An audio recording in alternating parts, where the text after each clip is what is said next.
Okay, good thing I stopped the camera because it wasn't pointing down far enough to see this.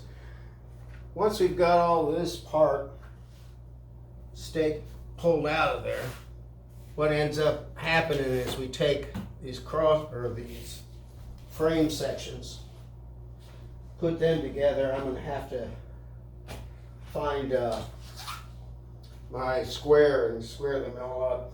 But then we'll do things like we'll put this corner braces on, then we'll put the center braces on. Comes with a whole set of screws for everything. Once we're done with that, there is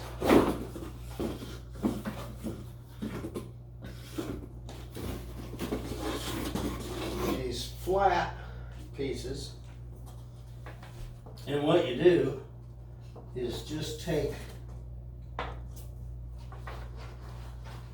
the canvas, put it like that, pull this tight, and staple it down. So that's the unboxing for you.